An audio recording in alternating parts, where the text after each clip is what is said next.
When we were taken into custody, I thought I was being saved, rescued.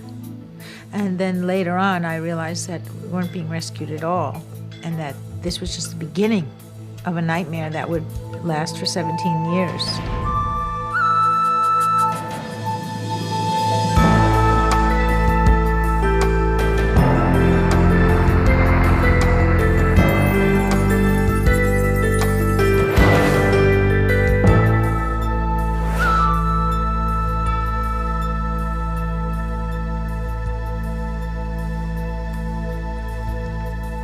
Sonny Jacobs and her husband were jailed for murder. Sonny's husband was executed in the electric chair for the crime. But after 17 years, previously suppressed evidence was uncovered, proving them innocent of the crime. Sonny was released. But 17 years of her life are gone, and her husband is dead. Are some injustices too great to be forgiven? What does it mean to forgive? Hillary Carr reports. The year was 1976. Sonny Jacobs received a call from Jesse Tefero, her common-law husband and the man of her dreams. Every once in a while, Jesse left to go earn some extra money for the family. Sonny didn't know how he earned it, and she didn't want to know. Jesse Tefero had promised Sonny this particular trip would be the last. But the business he was conducting with his friends in South Florida fell through, leaving him broke and in need of her help. I packed up the kids in this old car that we had with a case of oil, because it was the kind of car that just spewed black smoke out behind it down the road, and every once in a while you had to stop and pour in another can of oil and spew more black smoke. And I drove with the kids, breastfeeding my daughter, singing songs to my son, driving. After picking up Jesse, their old car broke down. So they called one of Jesse's friends, ex-con Walter Norman Rhodes. Rhodes eventually agreed to take them to another friend's house where they would wait for money to be wired from her parents. But it was getting late, so they pulled into a rest area to sleep. In the early morning hours, Trooper Philip Black and visiting Canadian Constable Donald Irwin stopped to do a routine check. In the process, ex-con Walter Rhodes shot and killed both officers. And so I covered the children, and then when the shooting stopped, I looked up to see where Jesse was, to see if he was okay. And he was standing there now in the middle of the cars, and Walter Rhodes was running from around the cars with a gun in his hand, saying that we were to take the police car and to hurry. Sonny wanted to stay behind, but because they were eyewitnesses to the murder, Rhodes threatened to kill them. He drove the terrified hostages to the parking lot of a retirement home, where he kidnapped an elderly man and stole his car. We could hear the helicopters overhead, and I knew that we were rescued at that point because it was all over. I knew the police were onto us, and there was obviously a roadblock. And so when we got to where we could see the roadblock, Mr. Rhodes made some sort of snap last-minute decision, and he swerved hard to the left, I assume trying to avoid the roadblock, and that's when the police opened fire. They had a whole line of policemen with long guns, rifles of some sort, and they basically blasted the car. It was the most extraordinary thing, because I knew that they knew there were hostages in that car, and I didn't know at the time, but the man's wife had called the police, so they absolutely knew with certainty that there were hostages, including women and children, in the car. Miraculously, Walter Rhodes was the only one hit in the barrage of gunfire. The police pulled him out of the car and placed him in an ambulance. So they took Walter Rhodes out and put him in an ambulance. They brought the old man out of the car, and then they took Jesse out of the car and handcuffed him. I was standing in the crowd at that point watching. And then a policeman came out of the crowd with his gun turned around with the butt end forward and smashed Jesse in the side of the head and knocked him to the ground. At that point, I ran over and threw myself over him, because the man had raised his gun again, and it looked to me like he was going to just smash his head in. So I covered him with my body, and at that point, I was arrested and pulled off of Jesse, and they took the children in one car, and they took me in another, and Jesse in another, and on the ride to the substation, the first of, I think, 3 police stations that we were taken to before we were finally taken to the main one, they pulled off the side of the road to argue between them, the police, whether or not to take us in or to take us over to some railroad tracks. to kill us and say that we had tried to escape. Fortunately, those who argued to take them in prevailed. Sunny was taken to the police station and not allowed to see her 9-year-old son or her 10-month-old daughter. And I tried to tell them that she didn't know how to drink from a bottle, that she was nursing. No one would listen to me. And I never knew where she was taken, and I was never allowed to communicate that information to whoever was taking care of her until finally, after about a month, my parents were able to get the custody of my daughter, and then it took almost another month to get custody of my son, who was kept in a juvenile detention center in isolation because he was so young. At the trial, the prosecution bolstered its case against Sunny by intimidating a cellmate arrested for possessing diet pills.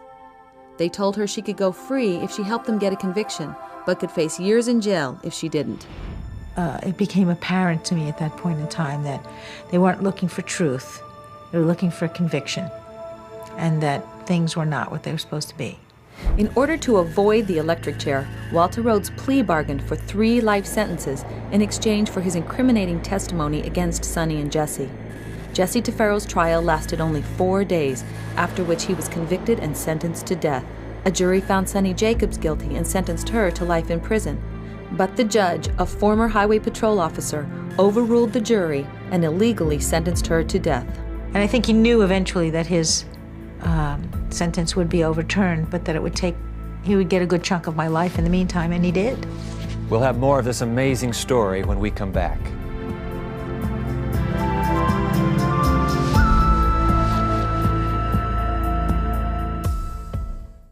Are you looking for a way to change your life? The answer may be as easy as watching TV. Introducing Hello Channel, an exciting new channel that's designed to teach you to speak English. New opportunities will be available to you when you learn the language of the internet, commerce, travel, and diplomacy. No need to pay for your expensive schools or tutors. You can learn English by watching Hello Channel. Invest in yourself. For a brighter future, say hello. On the basis of tainted evidence, Sunny Jacobs and her husband Jesse were convicted of killing 2 police officers. Both were sentenced to death. I was very angry and very disillusioned. And I'd lost all faith in anything I'd been taught to believe in, including God. I was real mad at him. For letting this happen. I couldn't imagine. I had never hurt anyone in my entire life. I never even was in a fight. And now this. Basically, I spent the whole time in solitary confinement, which was also a form of sensory deprivation because there was no one there. They cleared out a building and put me in it. And I stayed in it by myself. I was the only one who lived in that building. So the only sound I heard was the sounds that I made, and the only movement in the room, in the cell, was the movement that I created. And so at first I was very, very angry, and I paced the floor, and it was more like a tomb than a cell, really, because the walls were made of concrete block, and the floor was cement, and it had a solid metal door with a small window in it for them to observe me on an hourly basis, write down what I was doing, but they didn't communicate with me. They wouldn't even make eye contact with me, and it was in the rules that they not. Sunny was given a Bible and a law book, pencil and paper, white pajamas, and a pair of shoes, and nothing else. She read the Bible, searching for answers by randomly opening it and reading whatever it had to say to her. Every day, it told her something she needed to know. And so one day, it told me that they don't say when I die. They just don't say. They're not really in charge of that. And so I also realized that, in a way, I'd been given a gift. You see, because they were supplying my basic needs. I didn't have to cook, clean, work. I would have loved to be with my children, but I couldn't be, so I really had no responsibilities except one. And that was, whether my life be long or short, to become the best person that I could be. On death row, what happened was I connected. I connected with a source of strength that I guess you have to be pushed into a corner to even look for in your life. I think seeing the face of your own death has a sort of life-affirming effect, you know. It makes those days all the more precious and meaningful. After 5 years on death row, the judge's illegal death sentence was overturned and Sunny was released into the general prison population. After 5 years of silence, she talked to her fellow inmates non-stop for 3 days until she lost her voice. She had visitors again, and her life had almost regained a sense of normalcy. Then a year after I was released from death row, my parents decided that maybe they could go on a vacation for once and not have to come to prison. So they dropped my daughter off with Jesse's parents and went on for a holiday. And unfortunately, on the way, the plane crashed and they were killed. And that was the most difficult day of my life. My children were devastated once again. They lost their home and their security in the world. That was the most difficult thing for me. It was the children. I couldn't help them. I felt so helpless. Then on May 4th, 1990, after 15 years of incarceration, Sunny Jacobs' husband, Jesse Tefero, was executed in the electric chair. After his execution, Sunny's lawyers found a statement by a prison guard who had overheard Walter Rhodes bragging that 2 people were on death row for murders he had committed. That statement had been hidden by the prosecution. Jesse's lawyers said that had they had that statement before the execution, Jesse never would have been executed, and in fact, it would have been grounds for a new trial. So he might be alive today, tomorrow, for the anniversary of his death. We might be celebrating instead. And that hurts me. It's hard for me. The first year that I was out on the anniversary, on his birthday, what would have been his birthday, and the anniversary of his death, there was no consolation for me because I was free and he should have been here. 17 years after Sunny and Jesse were sentenced to death, the 11th U.S. Circuit Court of Appeals was given proof that witness testimony had been falsified. The results of Walter Rhodes' lie detector test were also falsified. Additional evidence that would have cleared Sunny and Jesse had been suppressed. On October 19, 1992, Sunny's conviction was overturned and she was released from prison. When I went in, I was a mother, 2 young children, a daughter, and a wife. I was in my 20s. When I came out, I was a widow and an orphan and a grandmother. Who can compensate you for that? Well, the answer is only you can compensate yourself, really. And in a way, maybe that's the answer in all cases. Only you can compensate yourself. So that's what I've chosen to do. Sunny struggled with her loss, with her anger, and with a sense of betrayal. She was free, but after suffering so many wounds, how could she go on with her life?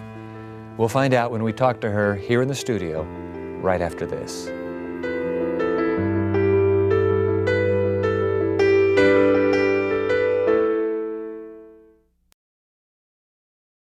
Just say. Just say. Just say. Just say. Just say. Just say. Just say. Just say. Just say. Hello.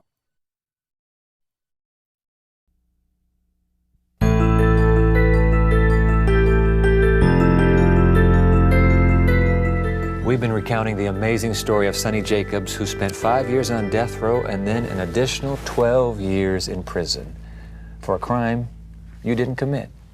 Sunny, we're delighted to have you. Thank you. Glad you're here. I'm very happy to be here. The story ends with prison. You eventually get out of prison. What next? Well, that's my favorite part. Is it? Actually, yeah, the getting out part. And the police escorted me to the door with my little box of belongings. That was all I had after 17 years. And opened the door and handed me my box and told me to have a nice life.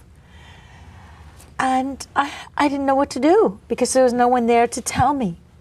And, you know, in prison, someone always tells you what to do. So I walked over to the stairs and I hesitated because I thought, again, someone would surely say something. No one did. And I took a few steps down the stairs and again I waited. And There was no reaction, so I started down the stairs, and by the time I got to the bottom of the stairs, I was running. I ran down the stairs, and I ran down the street, and the sun and the moon were both out at the same time. You know, that moment, it was so perfect. And it was in the evening, and I thought, this moment was just made for me. The sun and the moon were there to celebrate the moment with me.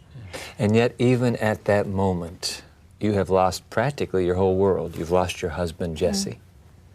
Your parents are gone. Essentially, you lost the childhood of your children. Why did you make the choice to forgive? Well, on my own behalf, I did it for myself. Because if I was going to have a beautiful new life, it would be a shame to drag all that muck into it. Hatred and anger and grief and bitterness and revenge and all those negative things that just would hold me back. How would you define, in its essence, forgiveness? What is forgiveness? Letting go. Just letting it out. Gone. It's a choice, just like everything. It's the choice. It's choosing healing over revenge. It's choosing life over death. It's choosing to move forward rather than to look backward. Just an intellectual choice? Okay, I choose to let go. No more. It's gone. No, that's just the beginning. So how do you do it? The intellectual part is the decision. But then you have to get down into the deeper layers, and it has to become a spiritual process. So, Sonny, who do you blame? Blaming is useless. It's a waste of time, really. We can figure out what went wrong, but the main thing is to figure out how to fix it. And that's my focus. So you never thought about blame? Oh, sure I did. Oh, yeah, a lot in the beginning. But in order to move on, I got over it. I realized that the focus has to be on moving forward. Blame is looking backwards. So revenge, just a little bit of revenge, or how much revenge satisfies a heart? Well, that's the point. There is never enough. That's the whole point. I'm glad you asked me. That there's never enough as far as revenge goes, and I've seen that over and over again in different circumstances. So, for me, revenge is not as important as healing. You got to choose, and I chose healing. I'm sure people who hear your story ask, well, why in the world is that woman not angry? You're not angry, are you? Occasionally, but that's when I realize I need to do the work again. Because anger takes the place of much more joyful things that I would rather fill my life with. And when you say do the work again, that means just revisiting forgiveness? Is forgiveness something you just keep revisiting? Yes. Okay. Yes, it's you got a to come back process. to it again and again. Yeah, it's like posture. You Stand know? up straight. Yep, Yeah. you have to, oh, there I go again. Yeah. But that's okay, because I can. The justice in all of this. Where's the justice? Just us. That's it. Oh, I like that. Just us. Just us. Oh, what's that mean?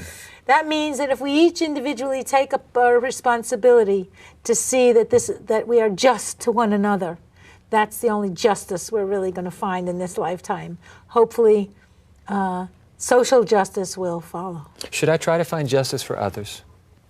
I think really if each of us concentrated on ourselves, then it would be a better job. And I can't always find justice for me. Yeah.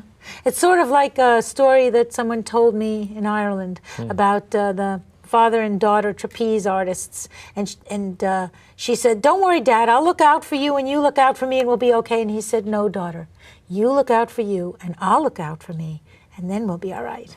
And I think the justice and forgiveness are sort of like that.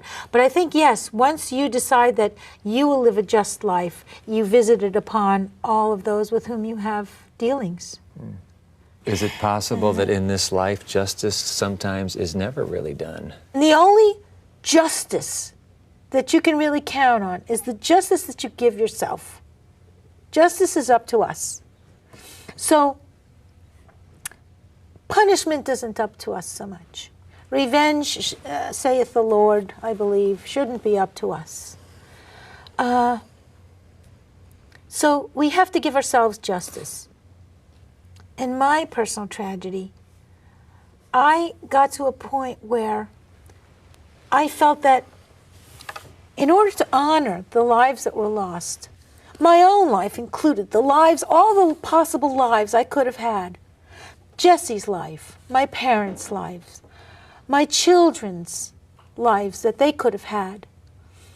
In order to honor those, it didn't serve me to hold on to the anger and the bitterness and the resentment and the right to compensation.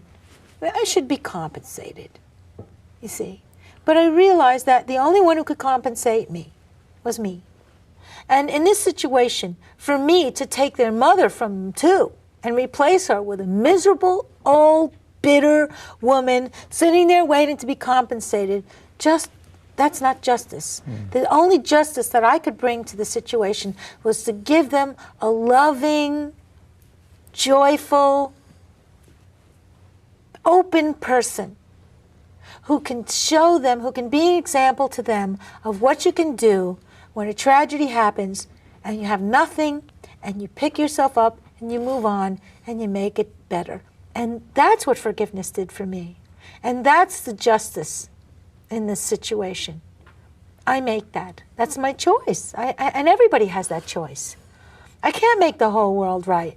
This big, that's the only part of the world that I control. And within that sphere, I can make the world right. And that's great. Beautifully put. Thank you, Sonny Jacobs, for sharing your story with us. Thank you. God bless you.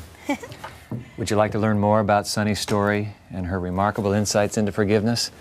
Sign on to our website, The Evidence, that's one word, theevidence.org, and you'll find additional information we didn't have time for in this episode. We'll be back with some final thoughts right after this.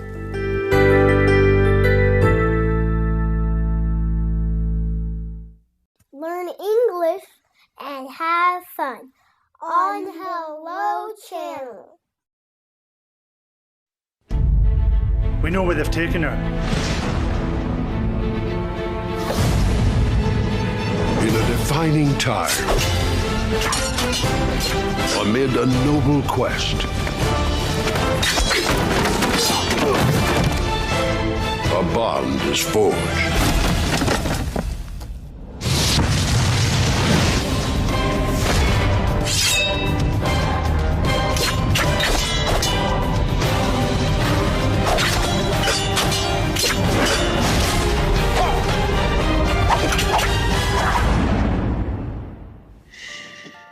We are here to save the princess. But the princess is sleeping. Sorry. Imagine what a little time can do for your family.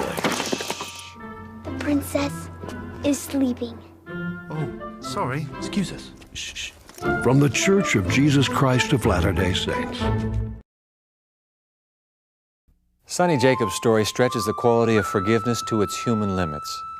But it's people like Sonny, people who have suffered terrible injustices, who show us that forgiveness is the way to rise above the pain, the way out of the anger and bitterness. Human instincts usually send us in the opposite direction. We want to hang on to that hurt, that sense of outrage. We want someone to pay so that we can feel better. But in the end, no one can pay enough to heal our hurt. Atheists and believers alike question how, in the face of so much pain, so much suffering and injustice, how can a loving God possibly exist? But could it be that the human ability to forgive such deep wrong itself comes from the heart of one who offers ultimate forgiveness? Sonny believes the answer is yes. It's stories like Sonny's that persuade me that God does exist, God does care. For me, it's easy to believe in a God who loves like that. That's what I think. I'm Dwight Nelson. Join us next time for more of The Evidence.